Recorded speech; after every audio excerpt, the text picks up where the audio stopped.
Moby Dick, or, The Whale. By Herman Melville. Chapter 18. His Mark. As we were walking down the end of the wharf towards the ship, Queequeg carrying his harpoon, Captain Peleg in his gruff voice loudly hailed us from his wigwam, saying he had not suspected my friend was a cannibal, and furthermore announcing that he let no cannibals on board that craft, unless they previously produced their papers. "What do you mean by that, Captain Peleg?" said I, now jumping on the bulwarks, and leaving my comrades standing on the wharf. "I mean," he replied, "he must show his papers." "Yes," said Captain Baldad in his hollow voice, sticking his head from behind bulwarks, out of the wigwam. "He must show that he's converted. Son of darkness," he added, turning to Queequeg, "art thou at present in communion with any Christian church?" "Why," said I, "he's a member of the First Congregational Church.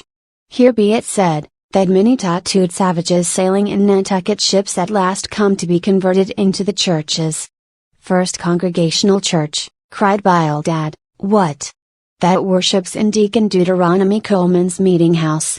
And so saying, taking out his spectacles, he rubbed them with his great yellow bandana handkerchief, and putting them on very carefully, came out of the wigwam, and leaning stiffly over the bulwarks, took a good long look at Queequeg.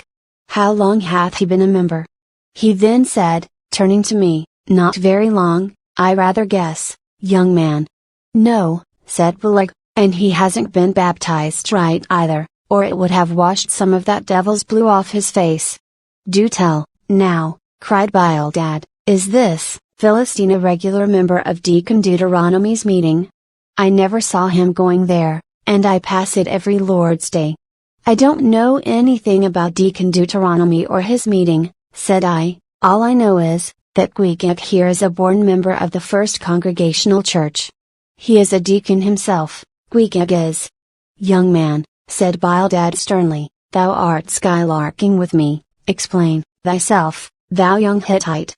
What church dost thee mean? Answer me." Finding myself thus hard pushed, I replied, "I mean, sir, the same ancient Catholic Church to which you and I, and Captain Peleg there, and Queequeg here, and all of us, and every mother's son and soul of us belong, the great and everlasting First Congregation of this whole worshipping world. We all belong to that, only some of us cherish some queer crotchets no ways touching the grand belief, in that we all join hands." "Splice, thou means splice hands," cried Peleg, drawing nearer. "Young man, you'd better ship for a missionary, instead of a foremast hand. I never heard a better sermon. Deacon Deuteronomy, why Father Maple himself couldn't beat it, and he's reckoned something. Come aboard, never mind, about the papers. I say, tell Queequeg there, what's that you call him? Tell Queequeg to step along. By the great anchor, what a harpoon he's got there. Looks like good stuff that, and he handles it about right. I say, Queequeg, or whatever your name is, did you ever stand in the head of a whaleboat? Did you ever strike a fish?" Without saying a word, Queequeg, in his wild sort of way, jumped upon the bulwarks, from thence into the bows of one of the whaleboats hanging to the side, and then bracing his left knee, and poising his harpoon, cried out in some such way as this, "Cap'n, you see him small drop tar on water dear? You see him? Well, s'pose him one whale eye, well, den." And taking sharp aim at it, he darted the iron right over old Bildad's broad brim, clean across the ship's decks, and struck the glistening tar spot out of sight. "Now," said Queequeg, quietly hauling in the line, "s'pose he him whaley eye, why, dad whale dead." "Quick, Bildad," said Peleg, his partner, who, aghast at the close vicinity of the flying harpoon, had retreated towards the cabin gangway. "Quick, I say, you Bildad, and get the ship's papers. We must have Hedgehog there, I mean Queequeg, in one of our boats. Look ye, Queequeg, we'll give ye the 90th lay, and that's more than ever was given a harpooner yet out of Nantucket." So down we went into the cabin, and to my great joy Queequeg was soon enrolled among the same ship's company to which I myself belonged. When all preliminaries were over and Peleg had got everything ready for signing, he turned to me and said, I guess, Quag there, don't know how to write, does he? I say, Quag, blast ye! Dost thou sign thy name or make thy mark? But at this question, Queequeg, who had twice or thrice before taken part in similar ceremonies, looked no ways abashed, but taking the offered pen, copied upon the paper, in the proper place, an exact counterpart of a queer round figure which was tattooed upon his arm, so that through Captain Ahhab's obstinate mistake touching his appellative, it stood something like this, Quag. His X mark.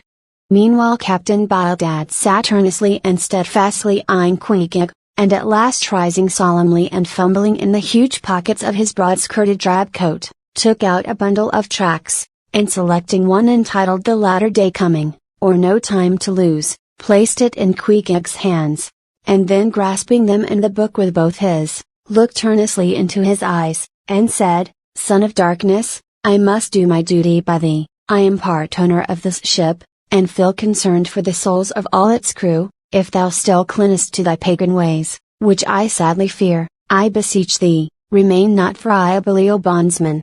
Spurn the idle bell, and the hideous dragon, turn from the wrath to come, mind thine eye, I say, oh! Goodness gracious! Steer clear of the fiery pit. Something of the salt sea yet lingered in old Baldad's language, heterogeneously mixed with scriptural and domestic phrases. Avast there, Bildad, avast now spoiling our harpooner, cried Peleg. Pious harpooneers never make good voyagers, it takes the shark out of them. No harpooner is worth a straw, who ain't pretty sharkish. There was young Nat Swain, once the bravest boat header out of all Nantucket and the Vineyard. He joined the meeting, and never came to good. He got so frightened about his plaguey soul, that he shrinked and sheered away from whales, for fear of afterclaps, in case he got stove and went to Davy Jones. Peleg, said Bildad, lifting his eyes and hands, thou, thyself, as I myself, hast seen many a perilous time, thou knowest, Peleg, what it is to have the fear of death. How, then, canst thou prate in this ungodly guise? Thou believest thine own heart, Peleg. Tell me, when the same Pequod here had her 3 masts overboard in that typhoon on Japan, that same voyage when thou went mate with Captain Ahab, didst thou not think of death in the judgment, then? Hear him now, cried Peleg, marching across the cabin, and thrusting his hands far down into his pockets. Hear him, all of ye. Think of that. When every moment we thought the ship would sink. Death and the judgment then? What? With all 3 masts making such an everlasting thundering against the side, and every sea breaking over us, fore and aft. Think of death in the judgment, then? No. No time to think about death then. Life was what Captain Ahab and I was thinking of, and how to save all hands, how to rig jury masts, how to get into the nearest port, that was what I was thinking of. Bildad said no more, but buttoning up his coat, stalked on deck, where we followed him. There he stood, very quietly overlooking some sailmakers who were mending a topsail in the waist. Now and then he stooped to pick up a patch, or save an end of tarred twine, which otherwise might have